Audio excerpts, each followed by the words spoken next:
Iran may have just revealed its biggest weakness in years. Not a missile gap, not a military defeat, not even sanctions, but something far more dangerous. According to new reports, Tehran's leadership is running out of options, while nuclear negotiations with the United States are collapsing in real time. And behind closed doors, officials reportedly admit they have no plan B. That changes everything. Because when a cornered regime loses its fallback strategy, history shows the next move becomes unpredictable. And tonight, the world may be approaching the most dangerous phase yet in the standoff between Washington and Tehran. Subscribe to Cobalt. For months, tensions between the United States and Iran have been building quietly beneath the surface, but now the diplomatic mask is slipping. A Reuters report says Iranian leadership is deeply concerned that negotiations with the US could fail, and insiders claim Tehran has no real alternative strategy if that happens. That is an extraordinary admission, because for years, Iran's strategy relied on endurance, survive sanctions, wait out American elections, use regional allies, expand influence slowly, but the situation in 2026 looks very different. Iran's economy is under severe pressure, its currency has plunged, energy shortages are growing, water shortages are hitting major cities, and many of Tehran's strongest regional allies have been weakened after years of conflict across the Middle East. Now add one more problem. Donald Trump is back in the White House, and the maximum pressure campaign is back with him. At the center of the crisis is one issue: uranium enrichment. The United States reportedly wants Iran to stop enrichment entirely as part of a new nuclear deal. But Tehran says that demand is impossible. Iranian Foreign Minister Abbas Araghchi publicly declared that enrichment is non-negotiable, and that's the collision course. Washington says no enrichment. Tehran says no surrender.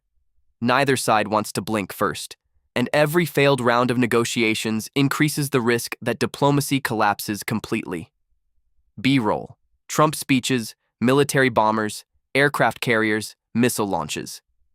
Trump has repeatedly warned that military action remains on the table if a deal cannot be reached. That warning matters, because unlike previous administrations, this White House is signaling speed, pressure, deadlines, and consequences.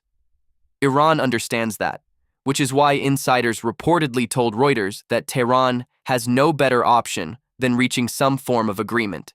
Here's what makes this moment uniquely dangerous. In the past, Iran could rely on strategic depth, proxy forces, regional pressure, political leverage. But the regional map has changed dramatically. Several Iranian-aligned groups have suffered major losses.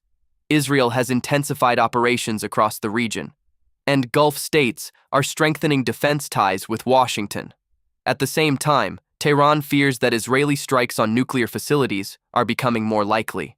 That fear is driving urgency inside the regime, because nuclear facilities are not easy to rebuild, especially under sanctions, especially while the economy is under stress, and especially while internal unrest remains a threat. Reuters also reports that Iranian officials are worried economic collapse could trigger instability at home. That may explain why Tehran is trying to keep negotiations alive even while publicly refusing major concessions. It's a balancing act: appear strong, but avoid disaster. Iran's reported backup strategy involves leaning harder on Russia and China. But even that path looks uncertain. Russia is heavily focused on Ukraine. China is dealing with economic pressure and global trade tensions. Neither country may be willing or able to fully rescue Tehran from growing isolation.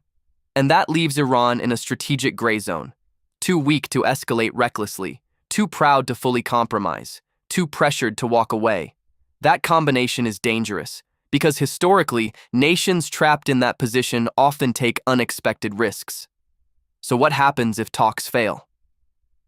That's the question military planners are gaming out right now. A direct war between the United States and Iran would reshape the Middle East overnight. Oil prices could explode. Shipping lanes through the Strait of Hormuz could be threatened. Missile exchanges could spread across the region. And global markets would react instantly. We already saw hints of that volatility in previous flare-ups, when oil surged after reports of Israeli strikes tied to Iranian tensions. But beyond economics lies the real concern: escalation cycles. One strike leads to retaliation. Retaliation leads to wider attacks. Then suddenly, nobody controls the timeline anymore. That's why diplomats are still trying to salvage negotiations. But the deeper problem remains unresolved. Iran wants sanctions relief while keeping enrichment capability. The US wants guarantees Iran can never build a nuclear weapon, and neither side trusts the other. Right now, both sides are still talking. But every statement coming out of Tehran sounds more tense, more cautious, more defensive. Iranian officials themselves say they are extremely cautious about the success of negotiations. And that may be the clearest warning yet, because when governments stop projecting confidence, it usually means pressure behind the scenes is even worse. The next few months could determine whether this crisis ends in diplomacy or enters a far more dangerous chapter. For now, the negotiations continue. But beneath the headlines, a much larger reality is emerging. Iran is under pressure. The United States is escalating demands. Israel is watching closely, and the margin for error is shrinking. The world has seen this pattern before. Diplomacy stalls, warnings increase, military assets move quietly into position. Then suddenly, one event changes everything. And if Tehran truly has no plan B, that makes the next move even more unpredictable. Subscribe to Cobalt for more deep dive coverage on global conflict, military strategy, and the new battlefield shaping the future of war.